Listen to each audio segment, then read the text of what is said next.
Hello? Hello, everybody. It's Mike here. Just a quick announcement before we get into this week's episode. If you follow us on social media, you might already be aware, but we've got a very exciting live event planned in London on the 20th of October. We are going to be hosting a very special 25th anniversary screening of Wes Craven's Scream.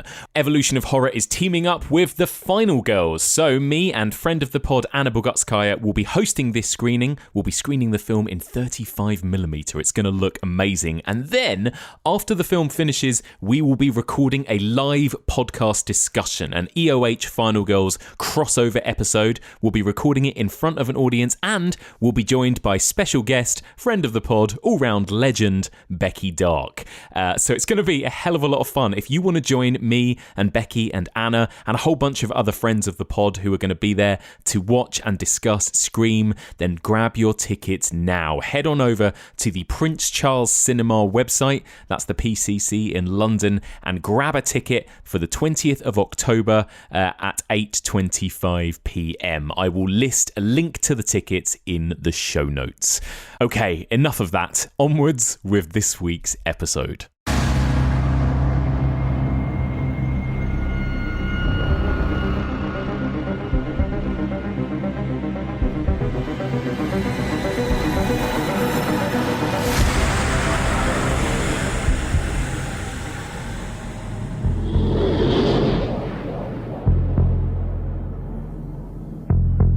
(1982).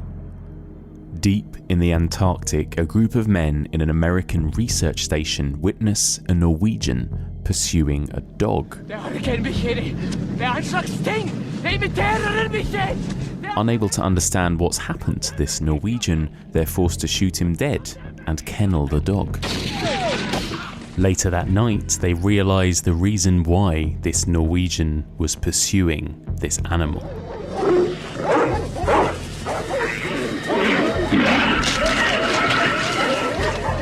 The dog is in fact an alien hostile life form, an aggressive, shape-shifting thing. I don't know what the hell's in there, but it's weird and pissed off, whatever it is. Little do these Americans know that this thing is about to tear through each and every one of them, one by one.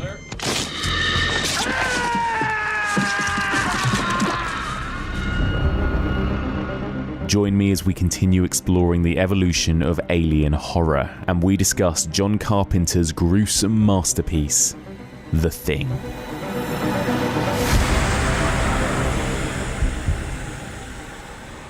I'd rather not spend the rest of this winter tied to this fucking couch! Welcome back to the Evolution of Horror. My name is Mike Munzer, and as ever, I am your host.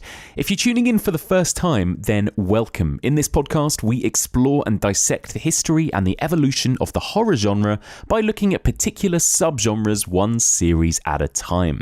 We are currently in the middle of our 7th series exploring the evolution of alien, sci-fi, and cosmic horror, and this is part 15. Finally, this is the one you guys have been waiting for, I know.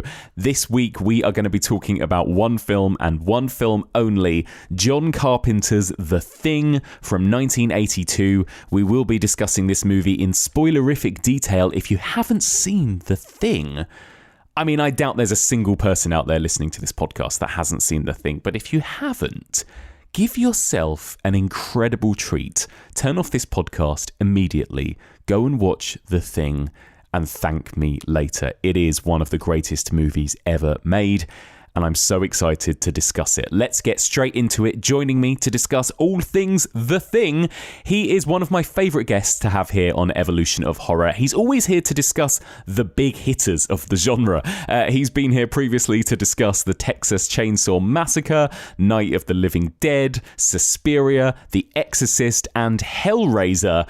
It's Jamie Graham. Hello, Jamie. How you doing? I'm very well, Mike. How are you? I'm good. Yeah, I'm very excited to discuss this movie. It feels like it's it's been a long time coming, and of course, it is tradition, right, for us to discuss the biggies. I've been so fortunate that you've invited me on for 4 or 5 of the real biggies. Like, if you're talking 10 greatest horror movies ever, they'd probably all pop up. So I feel very privileged, and we probably should say to listeners today that it's been a long time since I've seen Mike because of lockdowns and stuff, and I have gone full McCready ready for this chat. You have? Since he last saw me.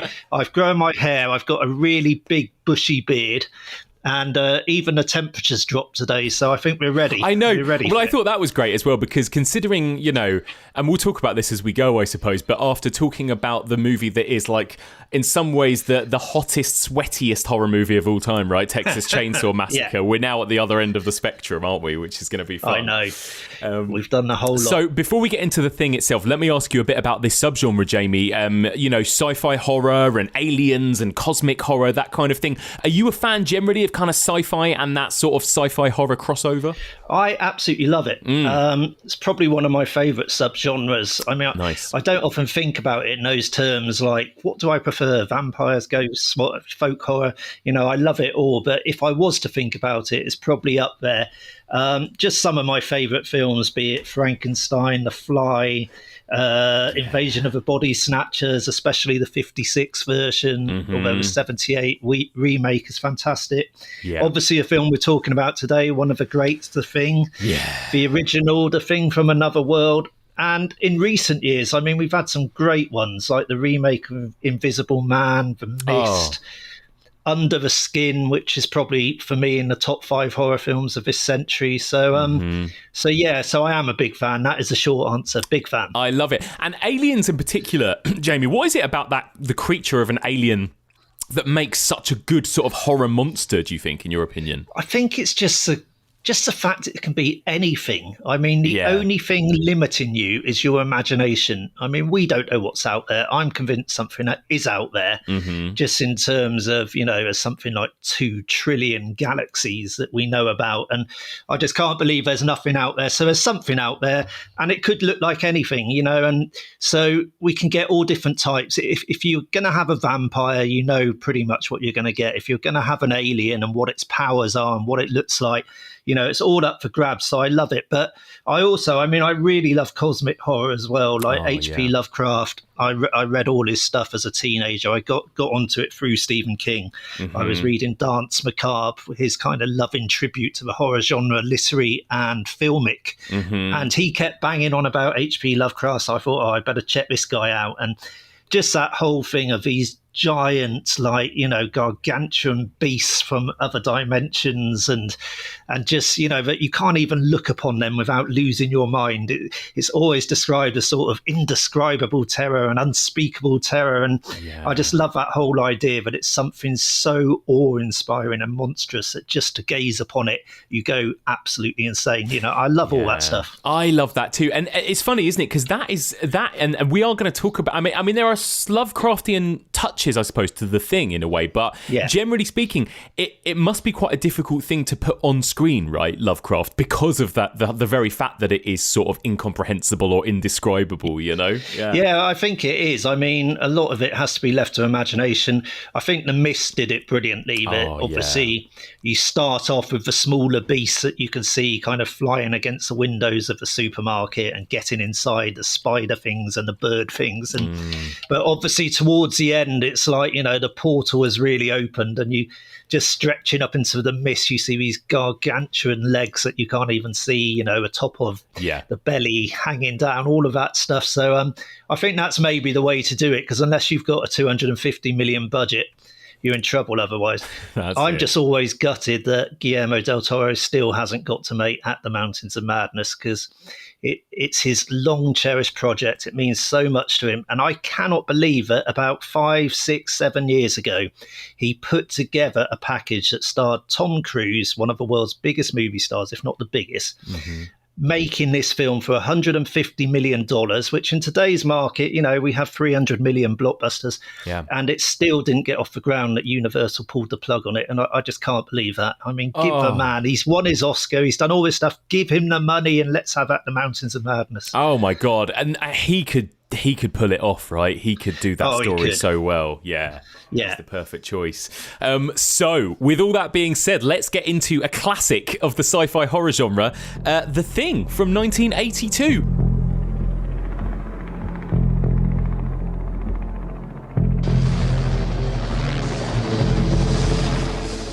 So it opens, it's Antarctica 1982, and we go straight into it that there's a Norwegian helicopter flying above the snow shooting at a dog that is kind of running and whining, and you're like, immediately, what the hell is going on here? And this dog makes its way to a US outpost, a US camp in the middle of nowhere, and the Norwegians carry on shooting at it. Then the helicopter explodes, and one of the Norwegians who got out of the helicopter is still shooting at it, even though it's gone up to the US men who are at this outpost. So one of the men gets a bullet in the leg, and the men, naturally fearing for their lives, shoot back and they kill the last Norwegian. So you're then just left with this dog who seems perfectly lovely, and they introduce it to the camp. It wanders around, it sniffs at the pool table, it has a great time, and then they put it in with the other dogs that night, and all hell breaks loose. That it transforms and reveals itself to be some monstrous shape-shifting entity, which we call the Thing. And so from that point on, we know that what we have on our hands is an alien who can take on the guise of anything it's ever encountered, plant life, crabs, spiders, humans, dogs, whatever. So you have a scenario where you have 12 US scientists, doctors, men on this remote, isolated outpost. They're all super paranoid. Any one of them could be the Thing, or more than one of them. And they try and smoke it out and discovers who it is and kill it, basically. Yes, fantastic. So, Jamie, first of all, just tell me a little bit about your own history with this movie. Do you remember when you first discovered it, and what do you think of the movie generally? I do remember it very well. It was probably 1985 or 1986. The film came out in 82 at the cinemas, and I discovered it on video. I used to go around a friend of mine's house every week, 1 or 2 nights a week, to watch horror movies, and we were really getting heavily into it. All the slasher films, Elm Street, Friday the 13th, Halloween's. It was that era.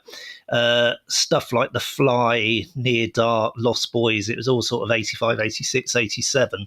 And one of the films we watched was The Thing, and immediately, it just blew me away. What it was watching it then was very much the special effects. It was Rob Bottin's creation.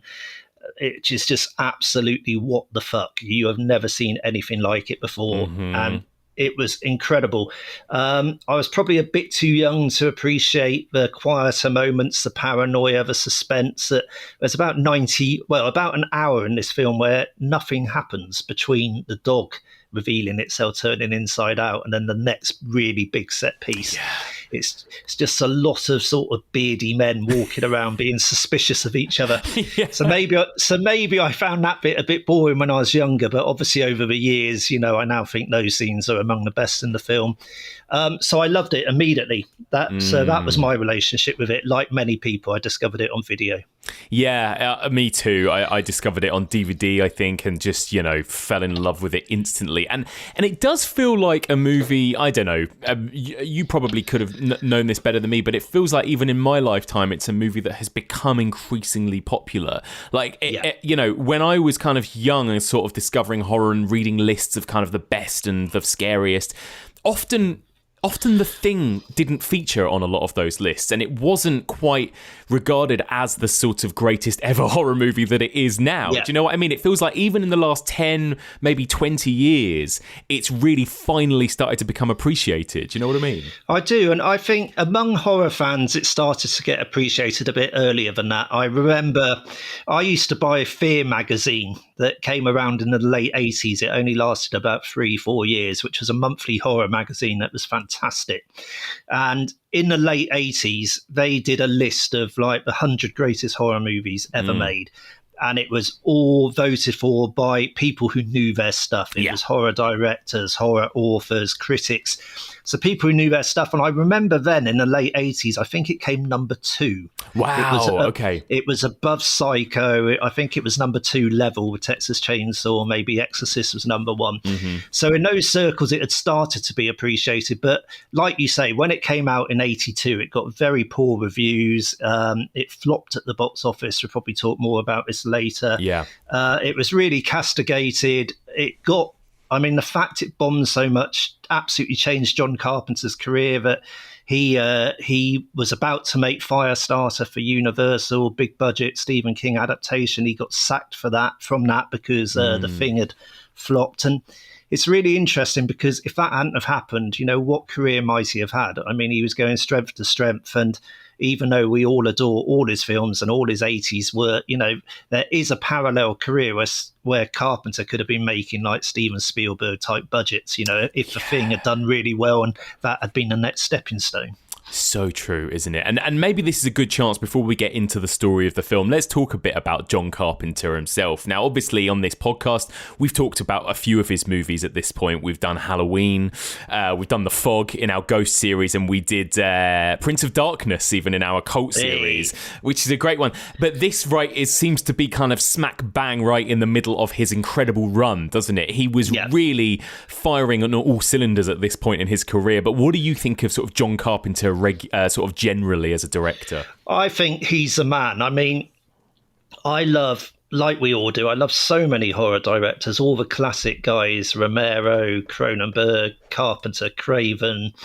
I love Dario Argento, Mario Bava, all the big names. But if you held my arm behind my back and said to me, name one horror director, who is your one who you take to a grave with you, it would be John Carpenter for me. I just adore him. Like you say, he had this amazing run from Dark Star in 1974 up until the late 80s, because his work in the late 80s was great as well. People sometimes overlook Prince of Darkness and They Live, and it's great stuff. But he did this amazing run, and like you said, The Thing, 1982, slap bang in the middle of it. And in some ways, it was quite a different movie for him at the time because it was his first studio movie.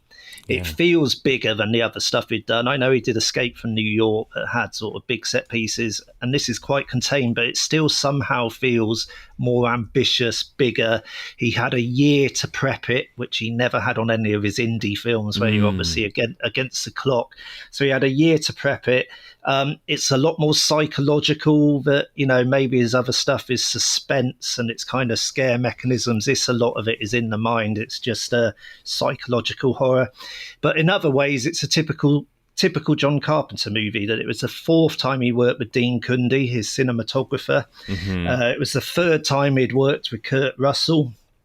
And then in this setting, in the remote outpost, it's very Carpenter-esque how he has his kind of Panaglide camera gliding around and prowling the corridors and, poking around corners. So it's quite scary like that as well. So, but this is the one. I think over the years, this has become regarded his masterpiece. It has, hasn't it? And it feels very classic Carpenter in the way that not just the look and the vibe and even the score, right? And it's obviously it's Morricone, but it feels like a John Carpenter score, doesn't it? So much. And that's the incredible thing, that he's gone out and most of his films he scored himself. And the one time he goes out and he gets an absolute maestro who's done some of the greatest movie scores ever, and it's almost like he hired him for God knows how much money and said, right, now write something that I would have written. I know. Right, off you go, because it's so minimalist. And even though it does have an orchestra in there, it has horns and stuff like that, but it's so downplayed and so quiet and just ominous that you almost don't realise that. It's like it could all be done on the synth.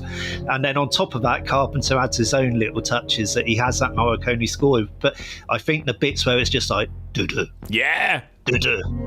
that goes all through. I think that was just John Carpenter added that and felt, I need another layer. So it's quite funny, really. Yeah, it's so good, and it really does. And in every way, it feels like the quintessential Carpenter. Even that kind of story, right? That sort of group of characters based under siege-esque kind of story, isn't it? In a way that he's done so much of in his career, and it works so well. Yeah, but he did it in Assault on Precinct 13, and I think that sense of isolation that runs through a lot of his films probably comes from his upbringing, that he grew up in Kentucky, and I know that he always felt a bit of an outsider and kind of that he was in the middle of nowhere, Bowling Green, Kentucky. So I think that's where that comes from, because it does run through a lot of his movies. Prince of Darkness as well, they're all kind of holed up in the church being besieged. So it's quite an interesting through line. It's a very different kind of horror movie in a way to Halloween, isn't it? In terms of if you look at his kind of purest horror movies that he had done at this point. And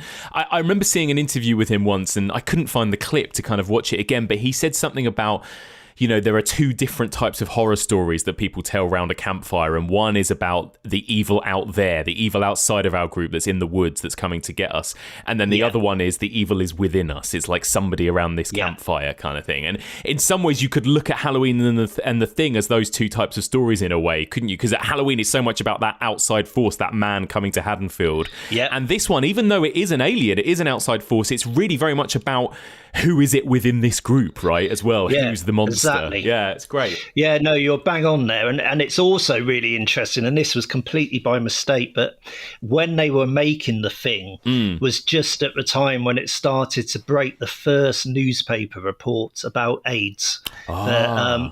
And at that point, no one knew where it came from, how you got it. They didn't know anything about it. It was such a terrifying time. It was just this mystery virus that was striking people down and killing them. So that as well, it just came out at that time where that was beginning to permeate popular culture. And suddenly you've got this film of all these people knowing that there's something within them, or some of them, and no one knows who has it, and it could kill them all. And, it's pretty terrifying stuff. Really terrifying. And Carpenter, bless him, I think he's got a bit of a reputation now as somebody that's maybe turned into a slightly curmudgeonly older guy. It feels as though he's more interested in music and his gigs than he is filmmaking. It almost feels like he's done with filmmaking. I don't know. What are your thoughts on that, Jamie? I mean, you've met him a couple of times and interviewed him before, right?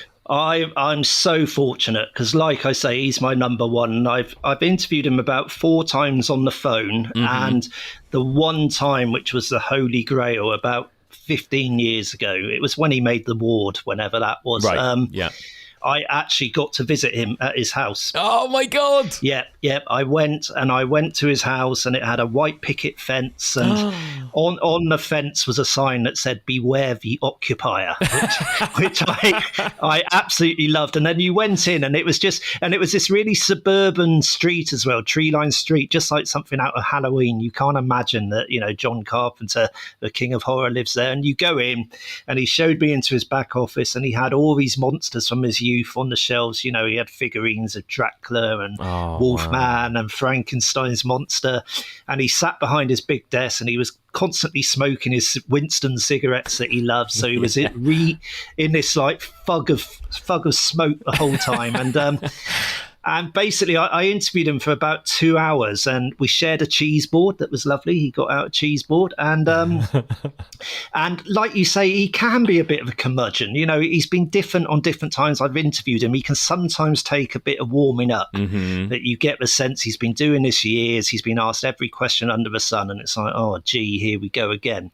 But if you engage with him, and if he begins to take to you and he's interested in it, the passion is still there. And by the end of the hour, you can't shut him up. He's just talking away, and the fire's in his eyes. So he's great. I absolutely love the guy. I always got the feeling, out of all of those sort of legends from that era, people like Romero and Craven and even Tobe Hooper always seemed like they had a much kind of softer side to them, a much friendlier side, whereas there was something about Carpenter, even just from watching interviews with him, when I thought, oh God, I wouldn't want to mess with you. It's very true, actually. The guys you mention are all so softly spoken. Yeah. Exactly. Such gentle souls. Like Craven was like a professor, and Romero was like your favourite uncle. And then Carpenter, he's definitely got he's lovely, but he's got a sort of prickly side that I think if you pissed him off, if you said the wrong thing, right, he's obviously fallen out with a few studios over the years, which is why I think he's kind of away from filmmaking now. He got so burnt up by it, especially Big Trouble in Little China. He had such a terrible experience. But I can imagine, it's a two-way thing. I'm sure the studios treated him terribly, but equally, I'm sure John Carpenter wouldn't take any shit. So if you've got a studio executive trying to tell him something, I don't think he's going to just bow down and take it. So true. It's so true. So back to The Thing. There's so much I want to cover with you, and I'm going to sort of pick out some key sequences in order, and we can sort of talk about different topics as we go. And I guess the first thing I want to ask you about, I mean, the very, very first image we see, essentially, right, is that sort of very classic sci-fi sort of shot of what looks like a kind of flying saucer, right, hurtling through space towards the Earth. Kind of always almost forget that shot is in the film, right, is the first thing we see in the film. Very strange. But I thought this was a good chance, actually, to ask you, because it does feel of a very kind of 50s sci-fi vibe, that first shot that we see. And of course, you mentioned this already, but this is, of course, a remake or another adaptation, at least. It's a remake of The Thing from Another World. And I just wondered, you said you're a fan of that film. How much was John Carpenter kind of sticking to the original text or previous versions of this story, do you think? Not at all, or very, very little. John Carpenter loves that film. He grew up in that era. He loves all the atomic monster movies, the Cold War paranoid thrillers, sci-fi horrors. The Thing from Another World is his favourite. He first saw it when he was 4 or 5 years old. He's seen it many, many, many times. He loves it. But the first thing he said when he thought about remaking it was, I don't want a man in a monster suit. It's always a man in a monster suit, and I've got no interest in that. So enter Rob Bottin, who we'll get to later. But so what he did is Carpenter went back to the original 1938 novella by John W. Campbell, Who Goes There? Yes. Which was first published. It was actually published in Astounding Science Fiction magazine in August 1938. And he went back to that, and the idea in that novella is it is a shape-shifting monster, which in the 1951 movie, wonderful as it is, it's not. When we finally see the monster, it is just a man in a suit looking a bit like Frankenstein's monster, banging at doors and going, so it's a very different thing. But with regards to the flying saucer you mentioned, I often wonder, I mean, is that a little nod? Was it a case of he's doing a nod back to the 50s era? There's other nods in the film. When they go to the Norwegian camp and they first sort of begin to learn about the Thing, you see the block of ice where the Norwegians obviously found this creature and took it out of this block of ice, and that is taken from the original film. That was a nod to it. And the opening credits as well, when the title comes up, The Thing, it's kind of burns out of the screen, that is directly taken from the original film as well, that he wanted to mimic it exactly. And it was actually done with just a fish tank filled up with smoke, and they had the title written, and in front of the title they had a bin liner, and they just set fire to the bin liner, and as the bin liner burnt away, you saw the words The Thing behind it. So it was very simply done, but it's so effective. But that was a nod to the original film. But I do, that flying saucer, I think it was just a case. I don't think it was a nod to the 50s film, because I think it's just a case of that flying saucer by today's standards is a bit naff. I don't think it was a deliberate thing like, let's do a naff flying saucer because it would look like the 1950s science fiction movie. If you see them talk about it, that flying saucer had 144 lights fitted to it. They all flashed. It was a great piece of work for the time. I think it was Susan Turner made the model. But I think by today's standards, you kind of watch it and it just looks a bit ropey, and you kind of want to give it the benefit of the doubt and say, it's a nod to the 50s movie, but I'm not sure it was. Yeah, that's interesting. And there really was such an incredible wave, right, of movies that based on these 50s sci-fi horror movies at this time. I mean, movies that we all collectively say are sort of the greatest remakes ever made, right? Invasion of the Body Snatchers, The Thing, The Fly, The Blob, right? These movies that are just, and like, there's something about that wave of 50 sci-fi and how good their stories were, right? That really inspired this whole new wave of filmmakers in the 70s and 80s that could just really add something to them with the practical effects and everything else they had at their disposal at that point, right? Just incredible stuff. Oh, I agree totally. And like you said, it's the practical effects that something like The Fly, I think the original Fly still stands up for what it is. Yeah. And it's quite creepy when you see that little human face on the fly sort of going at the end. But obviously compared to what Cronenberg could do with it and, you know, those creature effects and bits falling off and the metamorphosis, I mean, it's and being on a DNA level, it's a whole new ball game. Yeah. But I agree, those 50s films, there was a lot of rubbish as well, don't get me wrong, but there were some great ones and some of the best horror remakes we've ever seen in the 70s and 80s. So then we cut straight from this flying saucer hurtling through space straight to our Antarctic, right? And again, you know, this is this incredible sequence. Kind of don't know what's going on when you first watch it, right? What is going on with this dog? Why is this helicopter chasing this dog? Why is it shooting at it? Very strange scene. And I guess this is a good time to ask you just about this general setting of the Antarctica and this cold, bleak, very kind of almost monochrome setting, isn't it? What do you think of this kind of the setting and the look, I suppose, generally of this movie? I think it's brilliant. I mean, basically, Mike, my answer to every question today is going to be, it's brilliant. It's brilliant, yeah. You're going to have trouble getting any negatives out of me. But no, I think it's brilliant. Dean Cundey said he wanted to make a black and white movie in colour. So what he did is it is all whites and sort of dark coats, and then there's a few blues in there, this sort of striking blue lighting, but it is very muted. I think it was Kurt Russell who said it was like shooting inside a giant ping pong ball, because wherever you looked, it was just white everywhere. Oh wow. And I think where that's effective is it just kind of seeps into the performances. I mean, they did film some scenes on a backlot at Universal and on sound stages, but a lot of it they shot in British Columbia.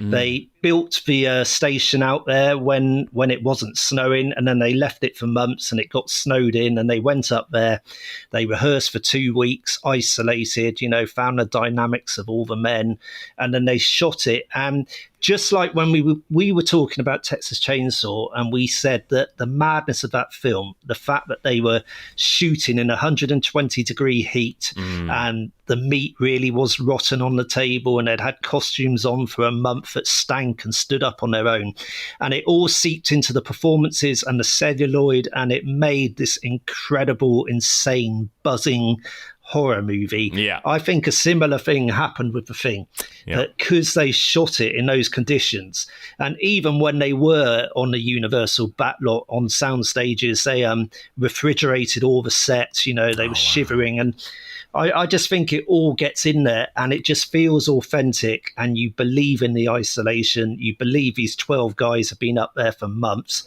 going out of their minds with boredom, and it just makes it so great. Yeah, you're so right. That it really kind of feels like it drops us into the middle of a story almost, doesn't it? The way that we've got straight away almost the aftermath of what's happened to the Norwegians, and also the fact that, like you say, these 12 guys have already been living together for God knows how long.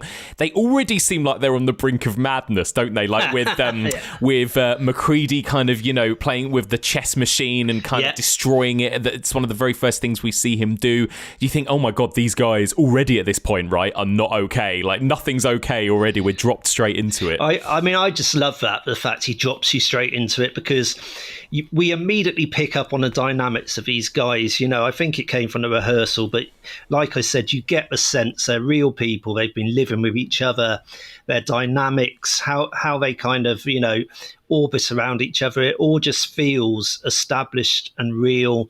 And you do get the sense that even though they're very professional and they're doing their job and they're very kind of Hawksian in that way, to again go back to the original film, because it was produced, some say directed, by Howard Hawks, and it does feel like, you know, men going about their business in a very professional way and, you know, not complaining too much, etc.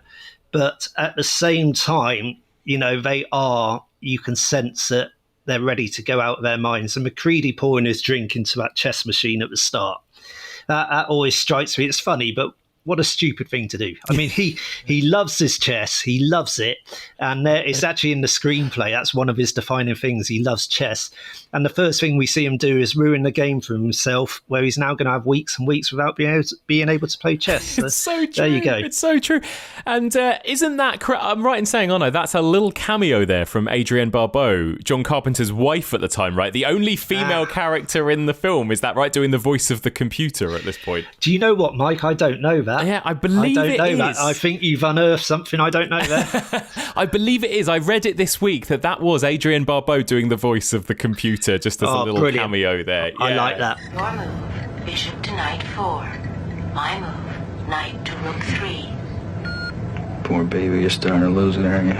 I've got to ask you as well. I mean, the performance of this dog, right, Jamie? I mean, I know you're a dog man, and how adorable is this dog? And it's what's brilliant about it is that it is an adorable, normal-looking dog, but also the fact that it doesn't bark, the fact that even when it's running, we don't really hear it making any noises. There is also this quite slight weirdness to it as well from the beginning, isn't there? But I love that dog. Well, like you said, I am a dog man. As I record this, my dog Jean, a Labradoodle, is sat a foot away from me, staring at me, saying, "Why are you talking at the screen? What's going on?"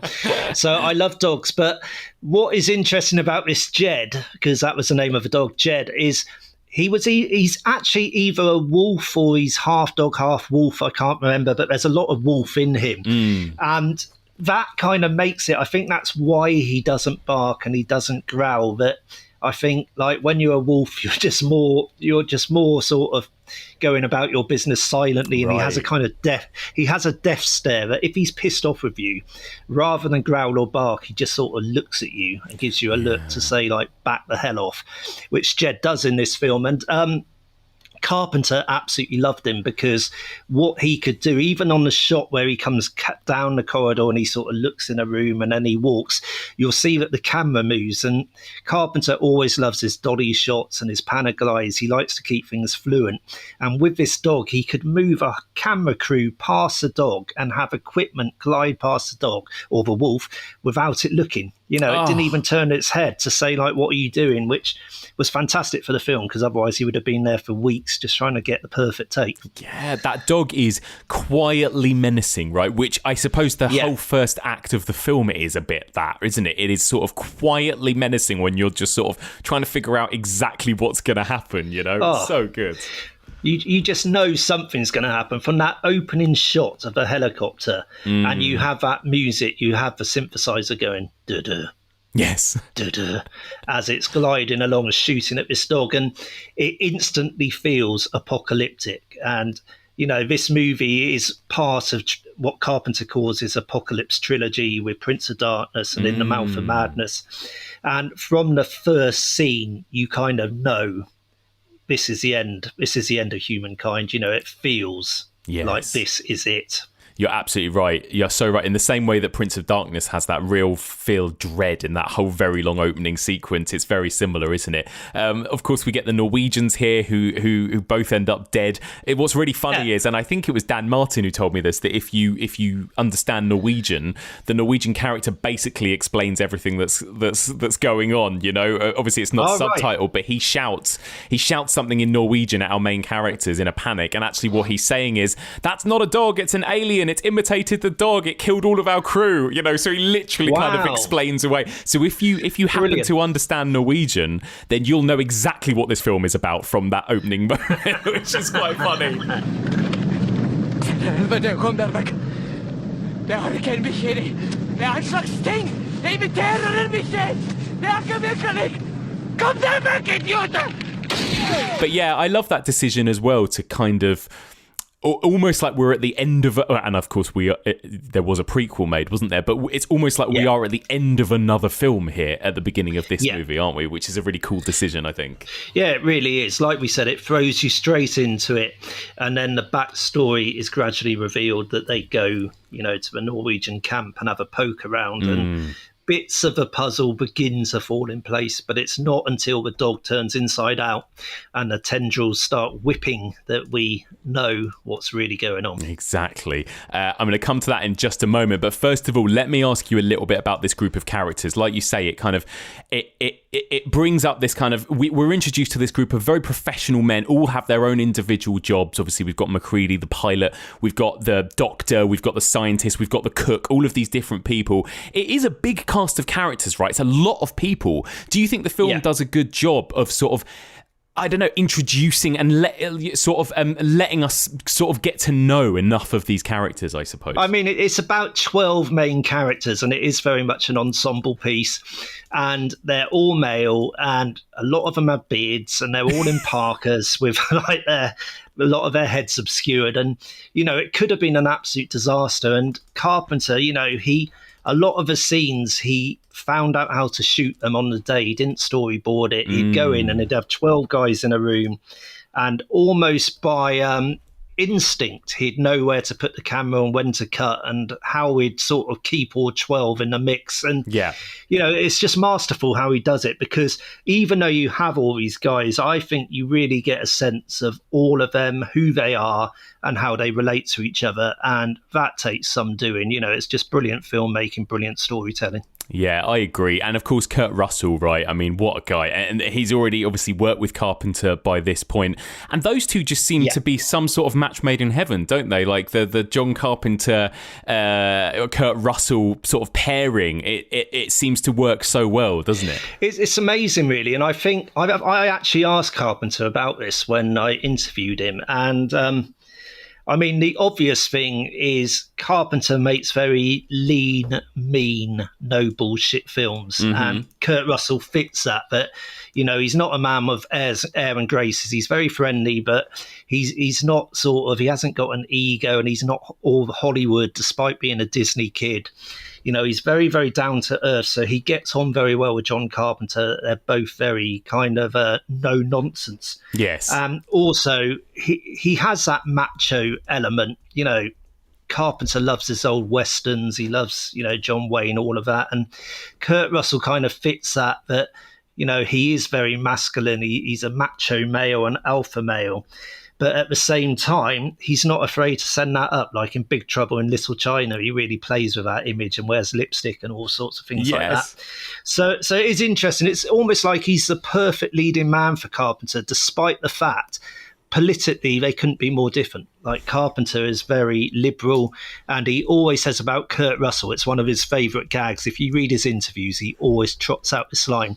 He always says, Kurt stands to the right of Attila the Hun. Oh my God, I didn't know that about Kurt Russell. That's interesting. He's very Republican, Wow, I didn't know that. Wow. But he is absolutely fantastic. He's magnetic, isn't he? I mean, everyone is in love with Kurt Russell, no matter what gender orientation, right? You can't not be madly in love with Kurt Russell, especially in these early days. And the amazing thing in this film is he didn't plan to be in it, but they'd cast the rest of the film. All the other guys were in place. And Carpenter didn't have his lead, and he'd been talking to Kurt Russell, because they're mates, for months and months and months, about who should be the lead in this film, who should be MacReady. Yes. And Kurt Russell, just as a friend, was suggesting people, and they were like going, what about this guy? What about this guy? And then there was a month till shooting began, and they still didn't have the lead. And then John Carpenter said, well, Kurt, you know, what about you? Would you do it? And Kurt Russell said, yeah, sure, I'll do it. And, you know, there he is in one of the defining roles of his career. And it's very Kurt Russell that, again, no ego, that he's got this beard that's not even a Hollywood beard like George Clooney or manicured and looking handsome. It's this big, bushy mountain man beard that goes halfway up his cheeks to his eyes, and you know, it's just great. He's fantastic in this film. So good. And you mentioned the word masculine. Obviously, this is a very masculine. It's a very male film. I mean, there are no on-screen women, basically, right, in this film. Is that a problem for you, Jamie, at all? That this is like an entirely male story, I suppose. It's not for me, because I think it's very much the point, or one of the points of this film. I mentioned the Apocalypse trilogy earlier, Yeah. And again, I think not having any women kind of underlines that, emphasizes it almost in a subconscious way that, no women, obviously life can't continue. It's just 12 guys there. Yeah. I think their relationships, it's all about blokes locked in together, kind of testosterone. I think the dynamic would be very different if you had a couple of women in there. I think I'm right in saying, it's a while since I've read it, but I think the novella didn't have any women in it that it's adapted from. I know the 1951 film did, but it had Margaret Sheridan in there. Yes. Which they put in. And again, it's that very Hawks thing that she's in there and she's very capable, and there's a bit of flirting and battle of the sexes and a very sort of strong, intelligent woman. So it kind of works in that. But Carpenter was adamant, when he made this film, he said right at the start, I'm not going to have any women. This is a film about guys locked together in a claustrophobic setting, no way out, and that is the dynamic. And for me, it really works. I'd be interested. I mean, I do know several women who adore this movie, I know that, but I'd be interested. Like you've recently done your Evolution of Horror pod on the greatest horror movies of all time, and you got sent loads of lists. So I'm just wondering, I mean, did loads and loads of women vote for it, or was it do you know what, I'd need to double check that. I mean, definitely a lot of men did, and I do know, I mean, this is universally loved, this movie, of course, but it is overwhelmingly men. Like when I tweet that, we're doing The Thing, you get, of course, hundreds of replies from people being like, greatest film ever made, best horror film. Almost entirely 100% dudes that think that, right? But actually, there are, like you say, plenty of women that love this movie too.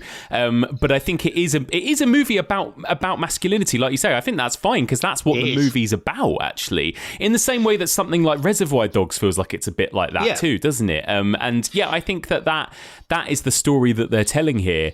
Even by the fact that they do have, like I say, that one female voice that comes out of a computer, and Kurt Russell then says bitch and pours his tea or whatever it is all over it and kills it pretty swiftly. It's like, wow, that's it. They're not messing around with this. It's a very male story they're telling, I think, and male paranoia, right? Yeah, definitely. I mean, I do know the editor-in-chief of Total Film magazine, who obviously I work for, Jane Crowther, she likes horror films. She's not a massive horror fan like we are. It's not the be-all and end-all, but she likes them.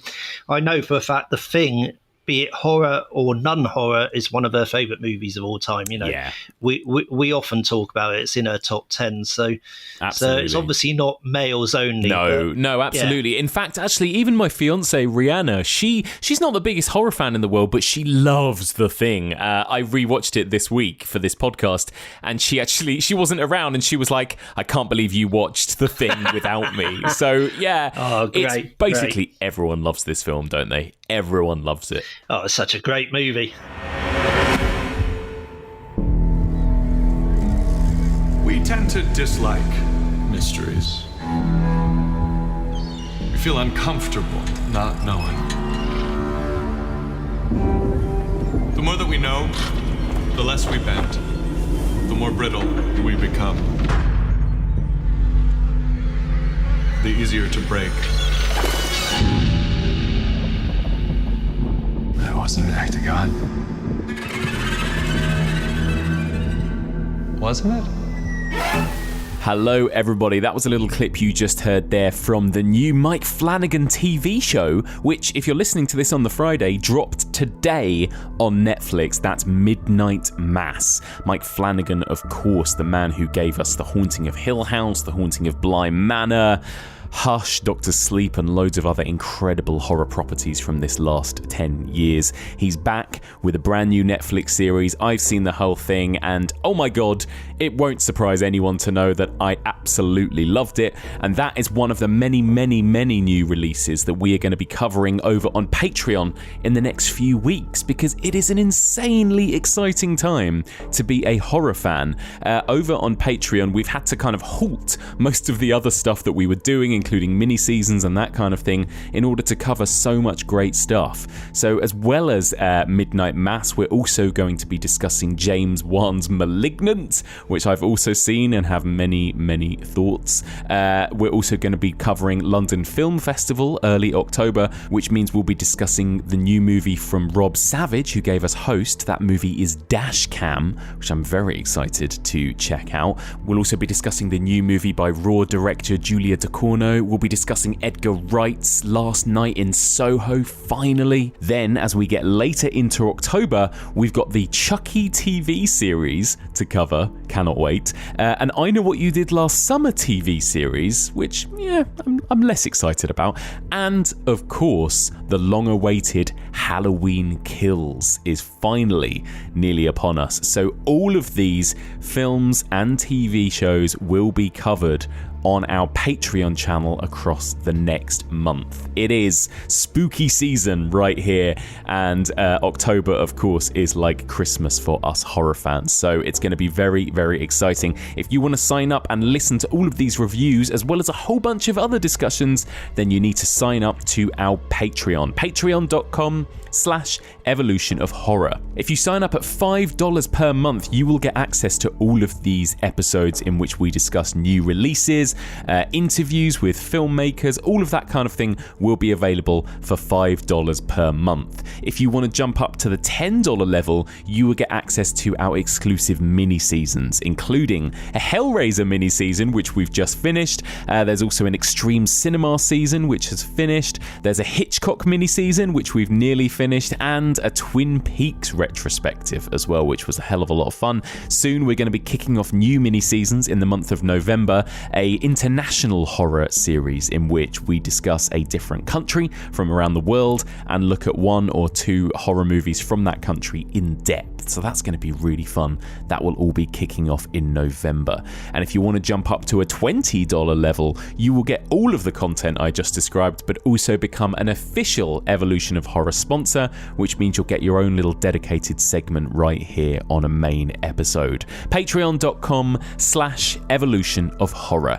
Everybody who signs up from the UK will get sent an Evolution of Horror sticker, and everybody who signs up, no matter where you're from or what tier you sign up to, will get a very special shout out on the podcast as a thanks. Speaking of, I'm going to give everybody a little thank you who signed up in the last couple of weeks. So a big thank you to Genesis, John Cunningham, Henry Hazelwood, Rebecca Hazelwood, Axel Johansson, Magnus Rotus, Maceface, Simon Law, Nick Cannon, Brian MM, Colton Corbett, Neil Kelly, Narthratip, Hannah Smith, Juan Kerr, Nathan Judy, Danielle, Sadie and Will Dentford, Gareth Bourne, Alex Green, Jens Blegger, Pete Mulfitch, Chris Swanson, Matt, Lauren Coleman, Tim Fitzpatrick, Elliot Newton, Everything Fear, Andy Peters, Annie Reardon, Abdul Kit, Nicholas Robertson, Dan O'Sullivan, Dee Hepp, Chris Nixon, Lars Henriks, Andy Campbell and Richard Gorick. A huge thank you to all of those people for signing up, and one more time, if you want to join them and get treated to a whole bunch of spooky bonus content, then sign up now. Patreon.com/Evolution of Horror. That's patreon.com/Evolution of Horror. Okay, let's return to the second half of my discussion with Jamie Graham as we continue talking all things The Thing. Okay, Jamie, we've talked enough about the setup, right? We've got this incredibly cold backdrop of the Antarctic. We've got this strange mystery at the beginning with these Norwegians and this dog. We've got this group of very angry, on the brink of madness men who are stuck in isolation together. And then shit hits the fan, right? Let's talk about the first major horror set piece. I think one of the scariest moments in horror history, which is the scene where the dog turns itself inside out and reveals itself to be the Thing for the first time. In that dark kennel, right? It suddenly reveals itself. There's teeth and tentacles and all sorts of things. What do you think of this set piece, Jamie? Absolutely terrifying, magnificent. Completely what the fuck. I mean, I really remember seeing that for the first time as a teenager. Obviously you don't know it's coming, you get a sense something's wrong, And then when it just suddenly starts splitting and bits are coming out of it and things are whipping around and it drags itself up to the ceiling, it's like nothing had been done like that. It didn't exist. You know, it wasn't possible to do. But the year before, you'd had the transformation scene in American Werewolf in London by Rick Baker. You'd had the transformation scene in The Howling by Rob Bottin, who did this. So cinema was beginning to go, special effects makeup was beginning to go in that direction. But this, for me, was a big leap forward. And it was like watching movie magic, but movie magic makes it sound like, you know, almost nice, like like Spielberg or something. Yeah, it does, like E.T. flying across the moon. And I don't actually mean that. I mean, it was movie magic, but of the darkest, most terrifying kind. I mean, it just made me lose my shit, basically. Absolutely lose my shit. Yeah, me too. It's wonderful. I remember my mouth just dropped open at that first reveal when the dog's mouth just sort of opens and it turns itself inside out. And I just couldn't believe what I was seeing when I first watched this. And I love that the movie does just let you bask in it. It's not sort of hiding the effects or cutting around things. It really, like with every set piece, it really lets you see everything, doesn't it? And really enjoy that kind of squishy practical effects that we see here, you know? I mean, again, this is Carpenter being a master, but let's not forget with Halloween, which is such a wonderful movie, that was all about suggestion. Yes. And suspense, and there was no blood and you didn't see anything. So he can obviously do that. And then he made this movie and he started to see the effects that Rob Bottin was coming up with. And he just said, right, when you've got something like this, you have to show it. You know, this is the money shot. It's amazing. And Rob Bottin, like all makeup men, even though he'd done this incredible work, he wanted to hide it, that he was scared people would see the joins. So he was always saying, no, you've got to shoot it in darkness and shadow. And Dean Cundey and John Carpenter were like, no, not at all. It's too good. And they kind of spotlight it. So there's bits that are in darkness, you know, there's some very clever lighting. They work with it. Yeah. But John Carpenter was adamant that this is just, you know, it's groundbreaking, it's ground shattering. It's just, you've never seen anything like it. We're going to show it. And good for him. Oh my God, it's just unbelievable, isn't it? And I mean, yeah, you're right. The scene with the kennel, it is darker, but it makes it so much scarier because you just like, what am I looking at here? And the panic, the sudden barking of all the dogs, the characters coming in and sort of saying, there's something in there, I don't know what it is, but it's pissed off. You know, there is just this horrible feeling of just something truly monstrous that you can't describe, right? It is like, it's a wonderful set piece, I think, this scene. It's just incredible. I think it's up there. You know, people always talk about the defibrillator scene. I can't say that. and we'll talk about that later. But for me, this is right up there with it. You know, I just think it's incredible. And we have to give a shout out to Stan Winston as well. That people always talk about Bottin, and it is his movie. You know, he did 95% of the effects. But Stan Winston also came in and helped out with this. The dog, you know, we've got the real Jed lying down and then it swaps to a puppet with an animatronic face that Stan Winston made, and then, you know, it then goes to the whipping tendrils and all of that, which is Bottin. And the way they did that was Carpenter loves doing stuff in reverse. That he basically shoots something, then reverse it. He does a lot of that in Christine, his next film, where the car is kind of putting itself back together, that they actually pulled all the car into itself and then reversed it, so it's popping back out. And that's how they did the tendrils in this, that they actually pulled all of the tendrils into the dog, like really fast. It's like, there they go. And then they reversed the camera and played it so they're now all springing out of the dog and whipping around. You know, it's just ingenious. It's proper in-camera, brilliant effects.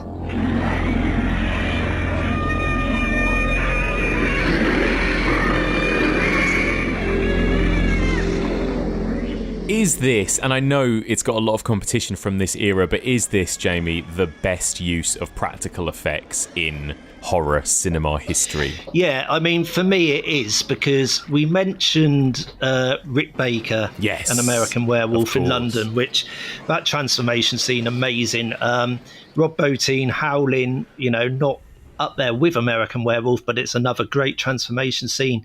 later in the 80s, you had stuff like Society, the orgy, melty scene, which Screaming Mad George. And of course, Hellraiser, which we've discussed together, right? Hellraiser. Amazing stuff. Yeah, Hellraiser is astonishing. Yeah. Some Tom Savini stuff in the 80s, like obviously Day of the Dead, the famous bit where, he's pulled open and all the guts and innards stretch and fall out. There's so many great things, but for me, this is the number one because it's just so out there with imagination. It goes further, I think, and there's more of it than the others. And what is interesting is 80s was the peak of this craft because as soon as you get to the early 90s, CGI starts coming in. Yes. But you start having Terminator 2 and then you have Jurassic Park and all of this. So basically, I don't think anyone's ever got any better than these guys in the 80s because it became a bit of a lost art. So you're looking at the 80s, and for me, Botine's creation in this is the number one, which makes it the greatest monster in movies. Yes, I think I completely agree with you. And that was going to be my next question for you. Let's talk about the monster itself, the Thing, right? I mean, in terms of the monster design, the way this monster works, we've just spent quite a lot of time on this podcast talking about the Xenomorph in various different movies, right? Obviously, one of the most iconic alien monsters. How does the Thing compare, do you think, to, for example, the Xenomorph? Well, I think the Xenomorph, if you're one-on-one with a Xenomorph, then the Xenomorph is a more effective monster, but it is a killing machine. Yes. It's like a great white shark. That's probably the nearest we have on Earth, and it's just built to swim and make little sharks and eat, as they say in Jaws. And the Xenomorph is like that, but, it's just so fast and so sleek, and it drips acid, and it's going to kill you, and you're not going to get away from it.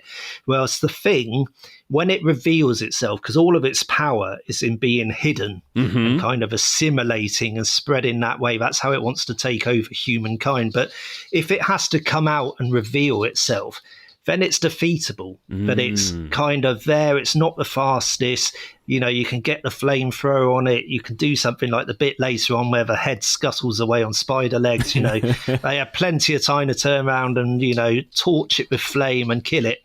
So I think if you're talking just as a killing machine, the Xenomorph is number one. But what the Thing has over it is it's just so much more kind of gory and gnarly, to use that word the kids use, or maybe the kids used 20 years ago. I'm so out of date.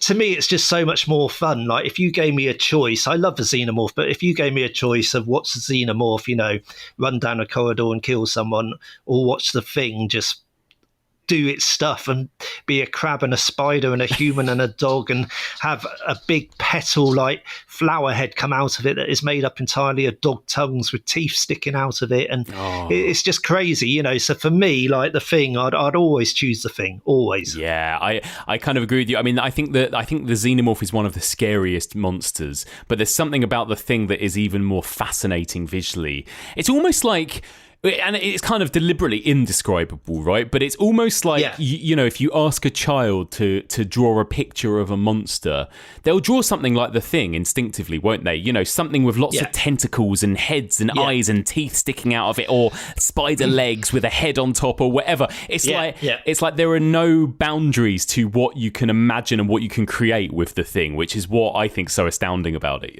Yeah, I do. I mean, I just adore it. Yeah, absolutely wonderful. And then, like you say, it then goes into a slightly more sort of, I guess it's a bit slower, but it goes more into the sort of human horror after this initial dog set piece, right? We don't see the Thing for a while. This is when suddenly paranoia runs amok, right? Obviously, we've had this moment as well when two of our characters go to the Norwegian base camp.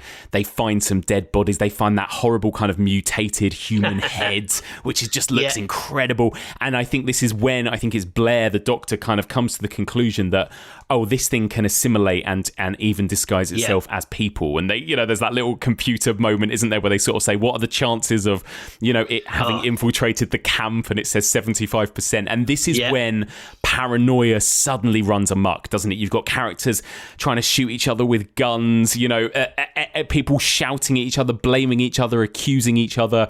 And I think you're right, particularly when you get older, this is the stuff that I find in some ways almost equally as frightening as the monster. Do you know what I mean? Yeah. I mean, that kind of hour now, when I watch it now, between the dog and the defibrillator, I can't say it, I'm not going to say it again. The big scene where Norris becomes a thing, let's say that. That sort of hour in between, for me, watching it now as an adult, it's absolutely fantastic. And it's where all of the things we've been talking about kind of work together to create that paranoia and that suspense. It's a setting with the snow and the isolation, the claustrophobia of the the camp with its just a few rooms and corridors. It's that tremendous cast of character actors who do so much with just a few looks here and there, a sidelong glance. They don't have to really spell anything out. It's a muted palette of Dean Cundey. It's Carpenter's slow, prowling camera sort of poking around corners. It's all of these things that we've talked about come together and make an hour of just really intense psychological paranoid horror. It's great. How long were you alone with that dog? I don't know, an hour and a half, maybe. What the hell are you looking at me like that for? I don't know. What? I don't know. It's probably nothing. And this is what's so brilliant about this film, isn't it? It's that it's not just great because of the monsters. Like, it really takes its time on that human horror, that paranoia, that isolation. Almost like something you get in The Shining, isn't it? That kind of people losing their minds in the cold with the isolation and the paranoia. And it has everything, this movie, doesn't it? It's like, okay, if you like the more psychological horror rather than your body horror, we've got that too. It's all here in this little monster movie. It's so good. Oh, definitely. Yeah, I mean, The Shining is obviously a good reference point, because again, you've got Blair sort of smashes up all the equipment as well, the radio equipment and the helicopter, so that there's no chance of getting out there and people coming to rescue you. And it's just, you are there lost in the snow. It's you versus this creature, and there can only be one winner. Yeah, and the Antarctica is such a hostile environment anyway, right? It is almost like they're on another planet anyway, right? In a way, that the fact that this is such a strange part of our globe that isn't really hospitable or inhabitable for humans, and that kind of really adds to it as well, doesn't it? It's like, well, you can't run. Where can you go? You're stuck. Yeah, go out in the snow, take about 10 paces up to your knees, and then fall over and get eaten. This thing doesn't want to show itself. It wants to hide inside an imitation. It'll fight if it has to, but it's vulnerable out in the open. If it takes us over, then it has no more enemies. Nobody left to kill it. And then it's won. This is probably a good chance to ask you, Jamie, a bit about the actual details of some of the plot here and the mystery at the heart of this. Because I, for one, I don't know how you feel, whenever I come back to this film, I kind of forget a lot of the details here, and I go, oh yeah, who was it that did that, or who is it that's the thing at this moment? Yeah. Of course, there are these sort of open mysteries in this film as to who tampered with the blood in the fridge. We find Fuchs's body, right, burnt up in the snow. We find McCready's clothes that have been ripped and left in the snow, which casts questions over him. And we never quite find out who does certain things at certain points in the movie. We never quite know who is the thing at certain moments either.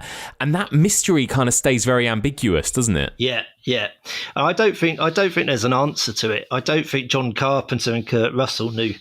I think they used to have conversations about that, like, well, who did the blood, who destroyed all the blood bank kind of in the fridge. Yeah. And, I don't think they ever really had an answer, and I don't think we need to know because, again, it adds to that paranoia that we don't know for sure at any one time until it reveals itself who is the creature. You don't know. It could be anyone. you've got a cast of 12 guys. They're not on the screen at all times together. You know, people go off, they do their jobs, they disappear for 20 minutes, they come back. What's happened to them in the meantime? Have they become the Thing?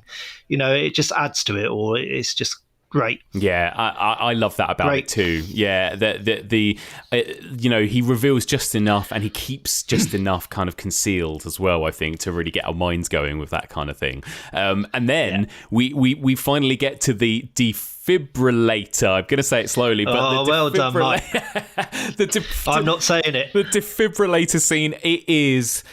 I know that I am prone to hyperbole, but is the defibrillator scene in The Thing not pretty much the greatest set piece in horror history? Just everything about this scene, from the suspense to the surprise to the incredible effects to the shock, the gore, the performances of everyone in that room panicking, and just how far they take it. It's what a scene, right? Yeah, no, it's absolute chaos. And I think like 80 or 90% of it still stands up brilliantly. You know, watching it with modern eyes, there's probably 5-10% the odd shot where you kind of think, oh, that looks by modern standards a little bit ropey. But 80 or 90% is still off the charts brilliant. And I mean, it's just a hat tip to Rob Bottin that we have to remember when he made this film, he was 20 years old. Oh, my God.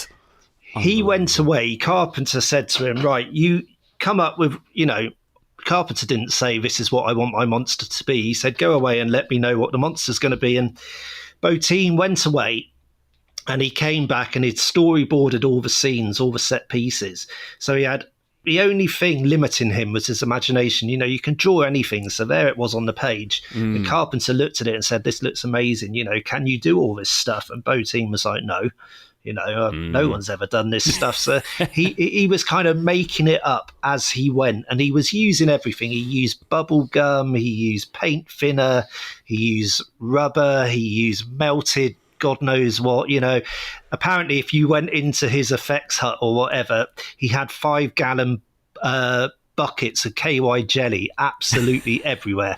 You know, like you were going to some orgy at the Playboy Mansion or something. It was just absolutely everywhere. And he was making it up as he went. And you know, when the film finished, he'd been working 7 days a week for over a year. Oh my God. And he actually, you know, he was put into hospital when this film finished because complete exhaustion, fatigue, you know, he just took it to the max. But what a legacy to leave. Clear! Clear.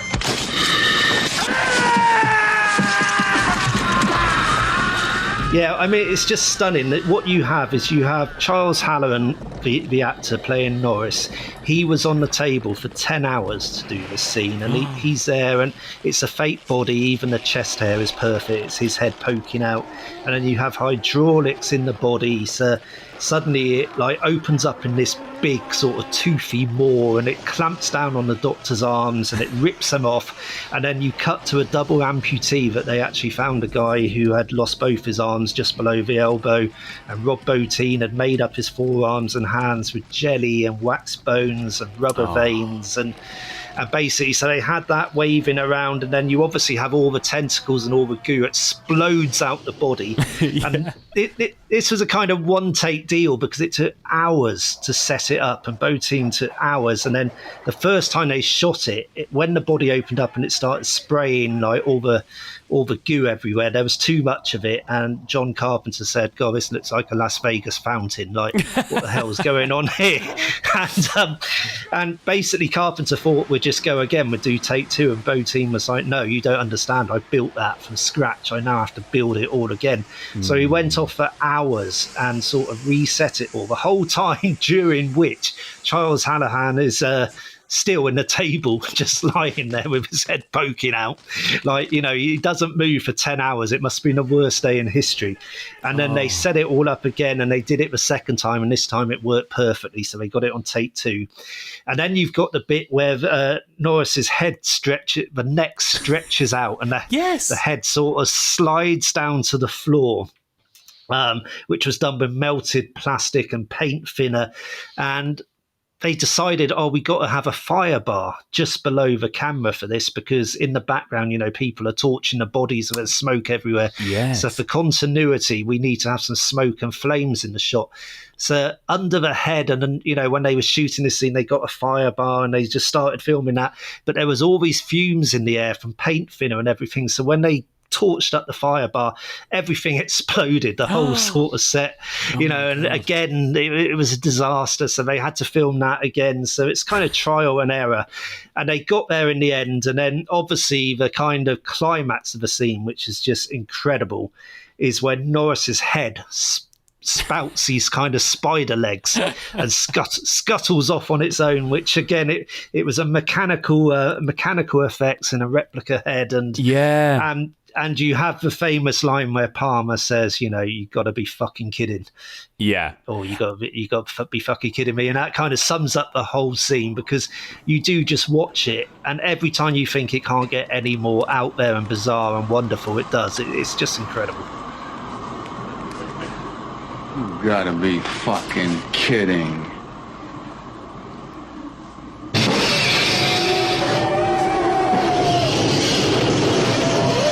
Yeah, that is exactly what I was going to say. Like, we're all thinking it at that moment, right? You've got to be fucking kidding me. It's just like, it's one of the most impressive scenes because it just keeps going further and further. Had it just been that one jump scare where the guy lost his arms in the chest, that itself would have been a great moment in cinema, right? Yeah, and then the fact that then it goes on where the head comes off and then the head sprouts legs and the tongue and the tentacles, and it's like, it's unbelievable, isn't it? And then you see it scampering around in the background while the guys are all looking for it with their torches. It's so good. And clearly, like you say, must have taken just an insane amount of work and patience from everyone. But thank God it paid off, right? I mean, unbelievable. But this is the thing. Rob Bottin, he's a genius, and he went on to make bigger films. He did RoboCop and Total Recall and various others, much sort of bigger budgets. But for me, this is the apex of his work. When he was 20, 21 years old. Yeah. It's just staggering that someone could do this. And then, of course, and this is another thing about this creature that we haven't mentioned, is that the reason all these things happen to the severed head and the chest and everything is because it's like every single cell is itself alive, right, in the thing, as opposed to our cells where it's just tissue. With this, it's like every piece of every inch of this monster moves on its own almost and has its own kind of agency. And so this is when they work out that actually by even just drawing blood from every single person and putting some hot iron on their blood, it means that they can see, if anyone's blood reacts, which is again a genius setup to one of the most, again, quietly tense moments in cinema history, right? Again, we've gone from such insanity and spectacle of that defibrillation scene to then go into just almost like a kind of drawing room murder mystery whodunit sequence or something, right? Like where you've just got a bunch of guys in the room. Who's the rat? Who's the killer? And just again, like how masterfully put together and paced is that blood test sequence? It's stunning. And again, Carpenter did it on the day that he went in with those guys in the room, and he didn't know how he was going to do it, how he was going to film it with the coverage, and he just did it instinctively. Yeah, when to cut between them, how many in the shot, blah blah blah, and he just put together one of the great suspense sequences of horror movies. And again, like you say, you don't see a lot in it. A lot of it is just needles going into blood, just a bit of copper wire and a little hiss, but it is so tense. You're just so on the edge of your seat. And Carpenter actually said that was the scene that made him want to make the whole movie. Yeah. More than anything else, he wanted to do that scene, and what a job he did on it. We're going to draw a little bit of everybody's blood. Because we're going to find out who's the thing. Watching Norris in there gave me the idea that maybe every part of him was a whole. Every little piece was an individual animal with a built-in desire to protect its own life.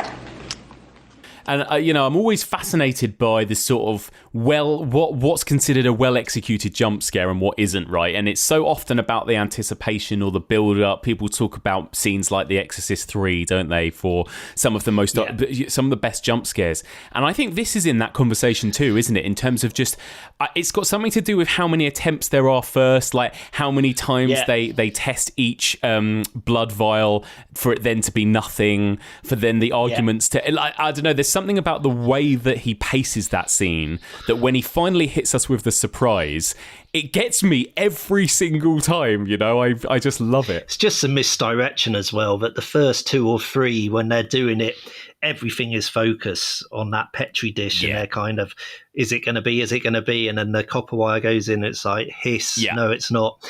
And then the one time, of course, where they're kind of slightly not paying attention and sort of bickering amongst themselves and looking the other way, they just sort of nonchalantly put the copper in it, and then it springs out in this big jump scare, and it's just brilliantly done. It's perfectly timed. It's wonderful, and like it kind of is also, this is another thing we haven't really mentioned about this film, but it's also quite funny film in places, isn't it? And this is also a real funny moment of sort of relief after that happens, and you get that other character being like, I would like to not spend the rest of the time tied to this fucking couch. There are moments of real levity, I think, as well, aren't there, during some of these scenes? Yeah, I think there's a couple. I think on the whole, it's a very somber, downbeat movie, which I think is partly why it was such a flop at the box office, and we'll probably talk about that. We'll get to that, but it's definitely got a couple of moments. It's got that bit you just said where I think it's Gary says, if you gentlemen don't mind, I'd rather not spend the rest of this winter tied to this fucking chair, and it's just really, really funny. And then the other great line, of course, is Palmer saying, "You got to be fucking kidding me," which is so perfectly timed. And it's also the scuttle of the spider head that, even though it looks absolutely horrific, it's quite a comedy scuttle. It's sort of almost like it's on stilettos. It's sort of just going as it goes out. There's almost something kind of Looney Tunes like, isn't there, about the way it creeps away, there really is. Or it's like Addams Family or something, and he just turns around and he says exactly what is on everyone's mind. And those 2 moments are big laughs, but for me, they're probably the only 2 laughs in the film, and mainly it's a really, really downbeat movie. Yeah, and actually, even within that same scene of the blood testing, there is a really dark, downbeat moment, right, where MacReady, supposedly our hero, shoots Clark in the head, right, because he thinks that he's one of them, and just has no second thoughts, just shoots him in the head. And I think as another character sort of says, I think it's Charles, isn't it? He says, well, that makes you a murderer, doesn't it? Like, now our hero is suddenly this cold-blooded murderer as well. Because the guy he shoots in the head, they test his blood after he's a corpse on the floor, and it's negative, and it's like, yes, you, our hero, have just killed someone in cold blood. It's great, and obviously they do tease all the way throughout, and we'll talk about the ending as well, but whether or not Mac himself might be a monster or the thing at any given moment as well. There's that moment when we find his clothes ripped up as well, out in the snow. That makes everyone think it's him. It's like, he's definitely, he's been infected. And he has quite a few of the guys after him for a few minutes. Exactly. And then from this point onwards, after this, it's kind of just like balls out body count movie almost, isn't it? They kind of all kind of accept almost that none of us are getting out of here alive. Let's just make sure we kill this thing, as we go out, sort of thing. And suddenly people are disappearing left, right and centre. People are getting turned, people are getting killed. You kind of don't know at this point. I think it's deliberately, isn't it, disorientating from this point all the way till that final scene where it's just Mac and Childs, and you don't know who it is, because it's so kind of ambiguous, isn't it, as to what has happened. There are certain people like Niles, we don't really see whatever happens to him. People disappear off screen. It's a really interesting kind of ambiguous final act in that way, isn't it? No, it really is. And they're trying to burn up all the camp because they've decided that the thing, what's best for the thing now is just to freeze again like it was at the start of the film. Or, it had been in the spaceship before the Norwegians found it. It had been frozen for tens of thousands of years. And the Thing has now decided its best way out of here is to freeze and wait until, the rescue team come in however many years or months' time, and then it can go again and kind of, take over, in the future. So the guys are now torching all the camp to make sure it can't freeze, that everything's burning, there's nowhere to hide. And like you said, everyone's dying left, right and centre. And then you get down to that final scene where it's just Childs and McCready sat side by side, the only two left. I know, and I love that. What do you think and what do you make of that final sequence? Have you sort of ever made up your mind of who of them is the Thing, if any? In my heart of hearts, I think that Childs is the Thing. Yeah. He's disappeared for quite some time. I think he's the Thing. I think he's going to kill McCready and assimilate him. And then he's going to freeze to death because there's nowhere left to go. It's just the snow. All the buildings are gone. Yeah. And I think he's going to freeze, and eventually, be it a few days, a few weeks, a few months, the rescue team is going to come to see what happened to these men. And it's going to, be found, and it's going to go about taking over. I think the whole thing is that it is the Apocalypse trilogy. I think it's Carpenter dealing with the apocalypse. We know that because of that computer earlier in the film that you mentioned, where it said 75% chance of a camp being infected, we know that if it gets to civilization and it starts replicating and spreading through the human race, it will have total global domination. It would have infected everyone on Earth in 27,000 hours, which is less than 3 years. Wow. I did the maths on that. Well, my calculator did the maths on that, 'cause I'm bloody awful. So less than 3 years. So I think that, I'm all for the downbeat ending. I think that's what happens. I think it would be found. People obviously won't know what it is. It will start again. It would be in civilization. And I think it's the end of the human race. That's how I take it. Yeah. No, I kind of agree with you, especially because, like you say, he talks about this as being in an apocalypse trilogy. It really has that kind of apocalyptic feel at the end, doesn't it? Like, of this way that, well, basically the Thing has won. All these humans are dead and the Thing has won. Yeah. I think so. I mean, if you're going to be super hopeful, you could say the ending's ambiguous. That's the best you can do. I certainly don't think you could say it's a happy ending, that they've kind of survived and the Thing is dead somewhere. Yeah. What is interesting is they did actually shoot an alternative ending. I don't know if you know this. No. It was Dean Cundy, the cinematographer, was insistent, like, this whole movie is downbeat. We've got to give people something at the end, or give the studio something at the end. So they shot an alternative ending where McCready is actually taken to civilization, to some camp somewhere, and he's the only survivor. And they do tests on him. He's told his story. They do tests, and he is negative, and he has survived. And they shot that, and John Carpenter just didn't feel it was right. He felt it went against the rest of the movie, and he stuck to his guns and said, no, we're going with this ambiguous ending. This is what I want. Oh, there we go. And it really is such a good ending. It's an ending that people still talk about, still debate over. John Carpenter himself still talks about it and has thoughts on it, so it works perfectly, doesn't it? Well, there you go, Jamie. We will wrap up on the Thing shortly, but first of all, let's go over to this week's Wild About Horror, because you can bet your ass that Freudian cinephile Mary Wild has plenty of thoughts when it comes to John Carpenter's The Thing.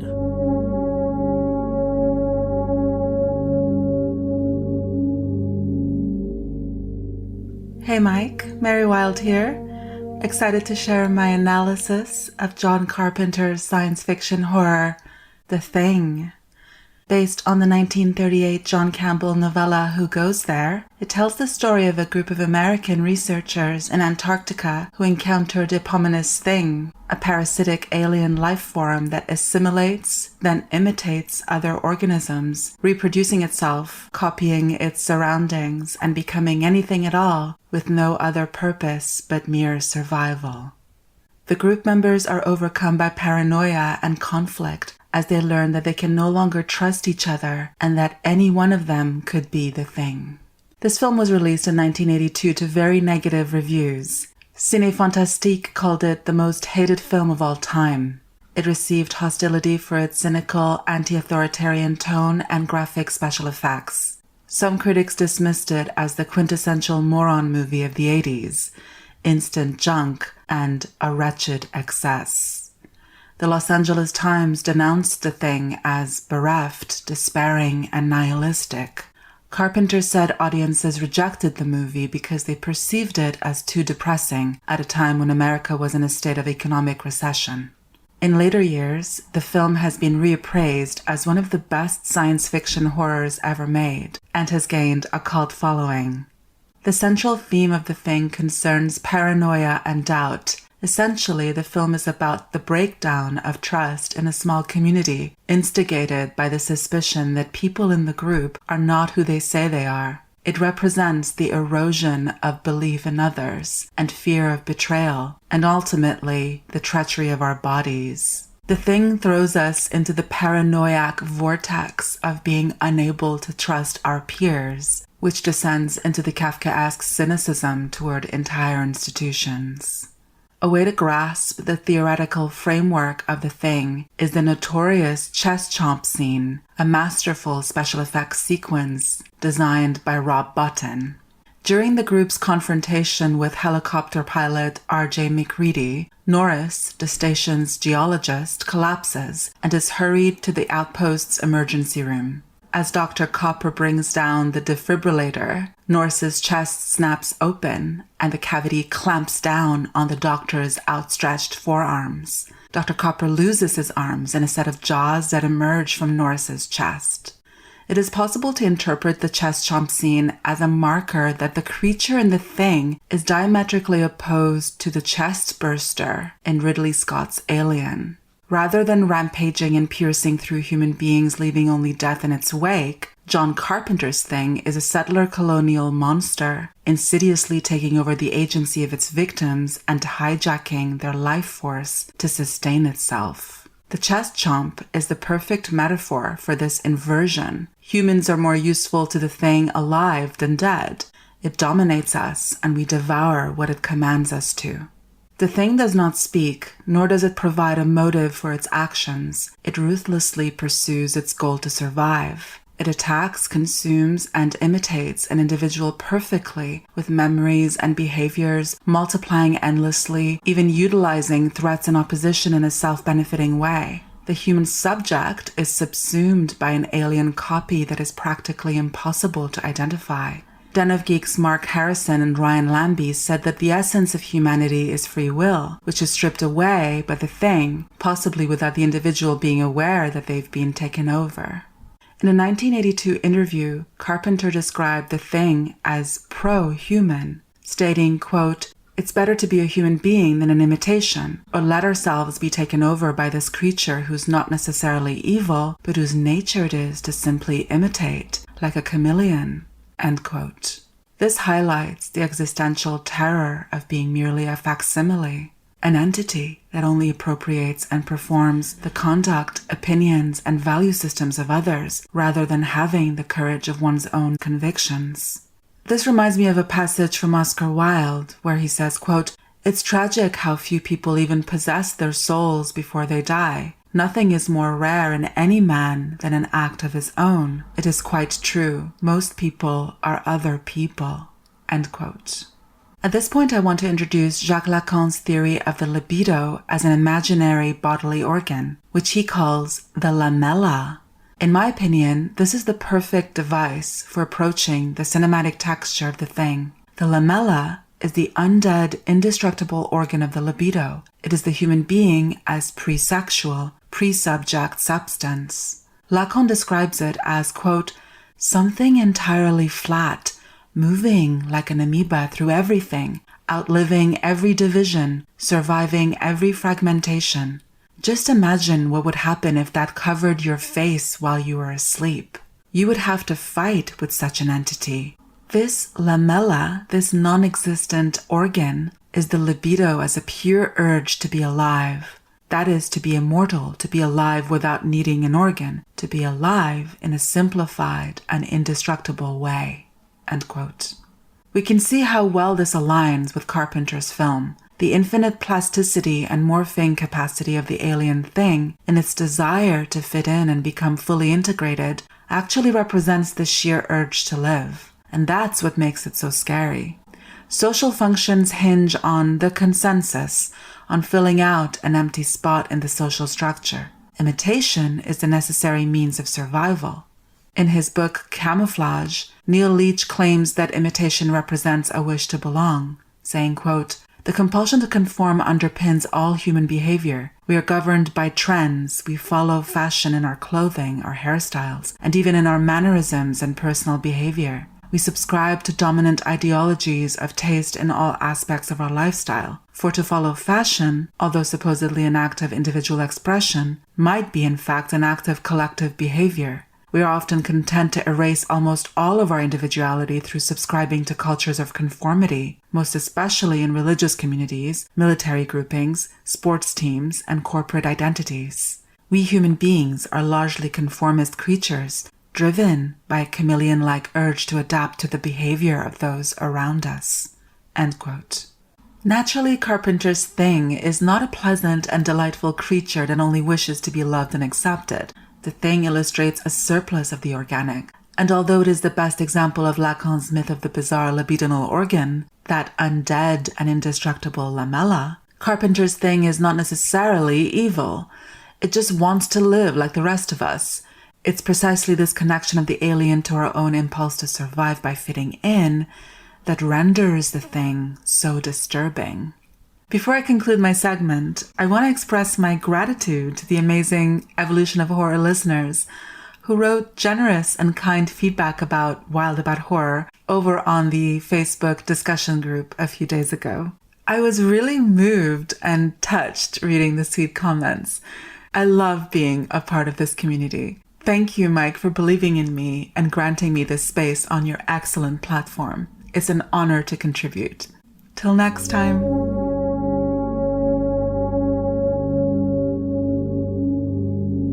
Oh, I bloody love Mary. A huge thank you to the brilliant Mary Wild. And don't forget, if you want to hear more of Mary's Freudian takes and analysis on cinema, you can join her Patreon, where she's got tons of really fascinating content and analysis. Head on over to patreon.com/Mary Wild.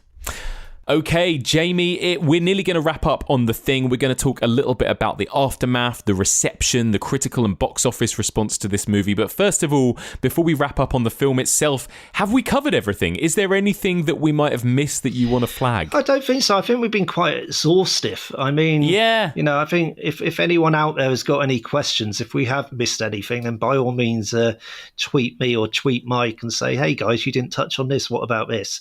You know, we're more than willing to continue the conversation. Always. I mean, this is going to seem like a bit of a dumb question, but I just want to... The thing that always quite confuses me about The Thing is it replicating bodies in the same way that, like, Invasion of the Body Snatchers does, in the way that it creates a new one from a pod? And if so, what happens to the old body? Does it just sort of get, like, sort of melted away or disappear? Like, how does that work? I've no idea, Mike. I was hoping you'd have the answer to that. I've no idea. I don't think it. I think it somehow gets in the body and takes over it. Yeah, it's the original body, but it almost like empties it out and becomes it. I don't know. I'm talking out my ass, but that's kind of what I think. I do think, you know, like we said, there's so many unanswered questions. I think Carpenter and Russell, they used to talk about it all the time, that when the thing gets you, when you've been taken over by it, do you know, is there a part of you that's still human and you know you've been taken over and you can't do anything about it because it's a stronger force than you and it's controlling you, puppeteering you, but you know there's this thing inside you that you're hosting it? Or does it completely take you over to the point that you don't even know you're the thing? Yes. And you still think you're yourself and you don't know, you know, and they could never decide, you know, they never had the answer to that. Yeah, because it still has basically all your personality tropes, right? I mean, I don't think there's any moment when any characters are acting suspiciously or anything in this. It's not like, again, with pod people in Invasion of the Body Snatchers, right, where they say, oh, my neighbour or my wife is acting differently or whatever. It's not like that, is it, with this? It's like they are entirely them up until the point they reveal themselves. Yeah. There is no signs whatsoever. There's no jerky movements or strange, like, swiveling of the eyes, or every gesture, mannerism, personality trait is still there. And I mean, we were talking about the thing on Twitter earlier this week. I think I mentioned I was watching it for this podcast. Yeah. And Kim Newman, the great Kim Newman, actually tweeted and sort of said that it's really funny that it's Palmer who says that line, "You've got to be fucking kidding me." And then it's Palmer who is revealed next to be the Thing. Yes. Oh my God, which I've never thought about that before. And suddenly it occurred to me, so presumably when he says that line, he is the Thing. I mean, I'm not sure of this, but maybe he is, maybe he isn't. But if he is, then he's saying, "You've got to be fucking kidding me." He's either playing a role and pretending to be a human to still be Palmer, or he really doesn't know he's the Thing and he's saying it. It's just, anyway. That's so true. There's so much to think about. You could lose your mind thinking about this film. It's true. And in which case, also, to put a slightly more positive, I guess, spin on it, if it did take over the whole globe in 27,000 hours, would anything change? Like, we would all just still be ourselves, but we'd be the Thing version of ourselves. But actually, we may not know, we may like nothing. Again, differently to Invasion of the Body Snatchers, civilization wouldn't really change, presumably. I don't know. But presumably the only reason it maintains a human kind of appearance is to fool other humans, because it doesn't want to reveal itself. So surely when it's taken over everyone and there's not a single human being left on Earth, we're all the Thing, maybe we then all burst into some new life form and we're some horrible fucking mess. Yeah, right? That's true. Sloshing around the planet. I don't know. Yeah, that's so true. Or I guess even if we do go about our normal day, if we accidentally, stub our toe or cut our finger, does our toe or finger suddenly start going mental and, sprouting legs and trying to protect itself or something? That's the advantage. If you have a terrible DIY accident, you cut your forefinger off or something, it would just grow some legs and run back to you. Exactly. And climb up your leg and arm, and you'll be back to where you were. It'd be wonderful. So there you go. What a brilliant, bonkers, bleak film as well. I love it so much. But like we said, as much as we all now think of it as a classic, it didn't really do very well, did it? On its initial release, it wasn't very well received. It didn't gross much money. No, I mean, it opened 2 weeks after E.T. in the summer of 1982. And E.T., of course, is friendly alien, and the Thing is very, very unfriendly alien. Yes. And people flocked to E.T. It made something like 700 million at the worldwide box office. The Thing made 19 million, which is, in comparison, a complete and utter flop. Like I said, it flopped so badly that Universal then sacked John Carpenter from Firestarter, which is a great, great shame. It got terrible reviews on the whole. It's hard to understand now, because we've sat here today and we're talking about these effects as being groundbreaking and incredible, and we obviously have so much affection for them. But at the time when no one had really seen anything in cinema like this, and a lot of critics in those days, it's I don't know, I don't want to get in trouble here, but it's kind of people who are maybe a bit more elite in those days, were in those positions, and they're a bit more snobby in their taste. And to them, they saw these effects and they felt it was absolutely repulsive, that there was no need to see all this. They, like the John Carpenter who made Halloween, and it was all suggestion, because that takes skill, whereas to have all this blobby, horrible stuff, gory stuff happening is just repulsive. So it got slated for that. People, again, stuff that we now don't even think about because we see it on TV in dramas every day, like autopsy scenes and innards being removed, and people like in the bloodletting scene where they're testing their blood for the Thing, they're slicing their fingers open and squeezing the blood into the Petri dish. And again, we don't even think of that now, but back in 1982, critics were saying, why do we need to see that? Why do we need to see needles go into arms? It's just disgusting. Like, leave it to the imagination. Yeah. One review said that John Carpenter was a pornographer of violence. And, so it really got slated on all sides. And then in terms of, we may now watch it and think it's clearly a masterpiece. What a great film. How can it flop at the cinema? But you have to think back then, 1982, Ronald Reagan had come into power in January 1981. His whole message was about sort of prosperity and sort of the upturn of the country, and everyone was being super positive and thinking, oh, this is going to be glorious times ahead. So the last thing they want to watch is a film about a dozen hairy men trudging around in the snow with some, really downbeat tone and nihilistic ending and all of this. So it's the last thing people wanted to watch.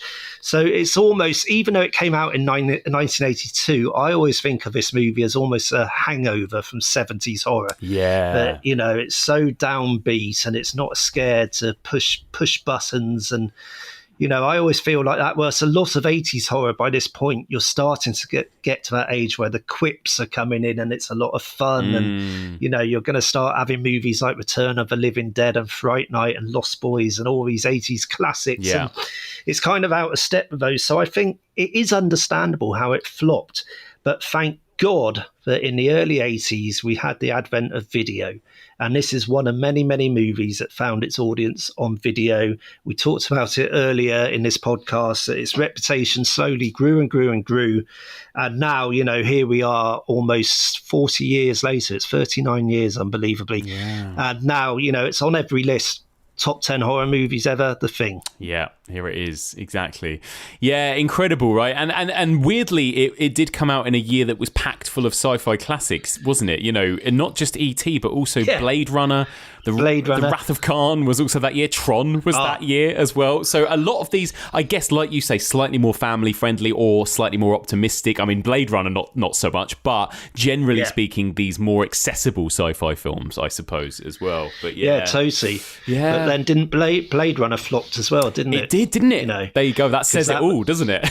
That was dystopia and non-stop rain, and again that flopped. And there's another film that found its audience on video and became kind of hoisted up into the pantheon over the years. Well, there you go. And I'm sure I know the answer to this, but let me finish by asking you, how do you think the Thing holds up? It's nearly 40 years old, right? Do you still think it works just as well as it did back then? Well, it's going to be one more use of my favourite term, brilliant. I do think Rob Bottin says this himself. If you watch an interview with him, he says he watches it now. And there's just the odd scene where he thinks, I could do that better now. And I think there's a couple of shots with the effects where, 40 years later, you kind of think, that looks a little bit fake, but it's only a couple of shots. I think there's still a lot of stuff in this movie where I watch it even now and it takes my breath away. Yeah. Absolutely gobsmacking. And still, I watched it for this podcast this week and there was still about 5 or 6 moments where I winced. Yes. Absolutely winced and sort of went into a fetal ball. And this is I've watched every horror film under the sun. I love horror movies, but it really, bits of it got to me. So for that to be doing that 40 years later is incredible. I think it's without doubt a masterpiece. It's without doubt one of the great horror movies, certainly top 10, probably top 5. It's just, let's end on that note. I just think masterpiece. Yeah, couldn't agree more. It is. It's an all-timer, isn't it? As with so many of the films we've discussed. In fact, I was going to, and this is a very cruel question, so I won't even ask you to, but I was going to ask, how does it compare to the previous stuff we've talked about, namely Texas Chainsaw, Night of the Living Dead, and Suspiria, which I know are also 3 of your absolute favourites, aren't they? And Hellraiser, which I absolutely adore, but wouldn't put on a level of the 3 you mentioned just now. If I had to put them in order, because I am a man who loves a list. I know. See, I knew you couldn't resist if I asked you. I know. This. If I had to put them in order, number 1 would be Texas Chainsaw because it's my favourite horror movie of all time. Yeah. Number 2 would be Night of the Living Dead. Oh wow! Because it is so seminal and it works on so many levels. That's probably my 2nd or 3rd favourite horror movie of all time. Mm-hmm. And then number 3 would be The Thing, above Suspiria, much as I adore Suspiria. And again, The Thing would be, if I did my list right now of my top 10 horror movies, it would probably come in at number 4 or 5. Wow, fantastic. So I've been very fortunate to talk about, 3 of my favourite 5 or 6 horror movies of all time. Love it. I love it. Well, Jamie, as ever, what an absolute pleasure it's been to discuss this movie. Thank you so much. I've loved loved it. Can I just say, Mike, before we go, that I think The Thing is Carpenter's masterpiece. I think Halloween is probably his most seminal movie in terms of the influence it had and all of that. But do you know what my favourite, just pure favourite John Carpenter movie is? Ooh, yeah, go on. And I'm going to say this because I'm insisting in a future season you get me back to talk about this. Okay. Christine. Oh, yeah. What a film. What a film. I have always banged that drum since I was 14 years old. You know, a lot of people didn't like it many years ago. The opinions come round to it. But please, please, please do a season in the future about like demon haunted cars or something. Yeah, I have to talk about Christine. I am, you know, Jamie. I'm going to do because there are so many monster movies. I'm splitting it up and I'm doing what I'm going to call man-made monsters. So that's more like Machinery, Terminator, but I'll also include Christine in that too, right? And please. That is perfect. Funnily enough, weird you mention that because I've just rewatched Christine this week because I'm doing something about some of the best teen horror films, and that's, for me, one of the best teen horror movies as well. I think it's astounding. I just rewatched it last week as well because I bought the Indicator Blu-ray. Yeah. Because I suddenly realised it's got loads of deleted scenes on it that I'd never seen, so I bought it just for them. And it is a horror movie I've literally seen 50, 60 times. I grew up watching it on loop. Absolutely adore it. So if we do talk about that, we're going to have to book out 5 hours of the day to get through that one. I can't wait. Well, thank you. Until then, Jamie, just remind us, where can people find you out there online, and where can people find more of the stuff that you write? So basically, I'm editor-at-large of Total Film Magazine, which is a monthly movie magazine. Always got stuff in there, interviews with the stars, on-set reports, reviews, etc., etc. I write a lot for Sunday Times Culture. So every Sunday, the Culture magazine inside the paper. You'll see me there. I do little bits here and there for SFX, for iPaper, various other things. Always on Twitter. Check me out on Twitter. I think it's Jamie_G or Jamie_Graham or so. I can't actually remember it, but you'll find me. I'm always banging on Twitter. So if you ever want to chat or just any more questions on The Thing, then tweet me. Love it. Jamie, thank you so much for joining me. Thank you, Mike. Take care. And that's it for this week. Thank you so much for listening. And one more time, a huge thank you to this week's brilliant guest, Jamie Graham. It always feels like such a special treat week when I get Jamie Graham back on the pod. So there you go. We did it. We covered The Thing. Finally.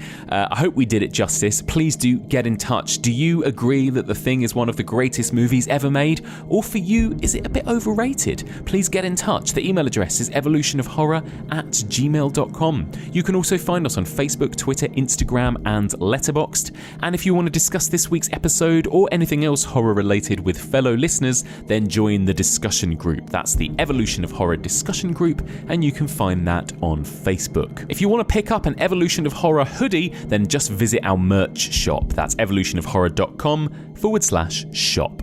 You can find all previous seasons and episodes of this podcast on our website, evolutionofhorror.com, and you can find this podcast on all the usual podcast platforms. If you get a spare minute, I would be so grateful if you could drop us a little rating or review, preferably a 5-star one, on Apple Podcasts, as that really helps us get discovered by new listeners. Okay then. On to next week. Now, we are hurtling into a really fun few weeks of mad 80s sci-fi horror movies, and I really mean it when I say mad. Next week, I'm going to be joined by Mr. Brainrot himself, master of 80s schlock, Stevie Webb, and we are going to be talking about two of his absolute favourites, two movies that I had never seen up until this week. We are going to be discussing Extro from 1982 and Tobe Hooper's Life Force from 1985. Two movies that completely passed me by, and I'm so glad I've now seen them. I have many thoughts. Cannot wait. Join us next week for all of this and more on the Evolution of Horror.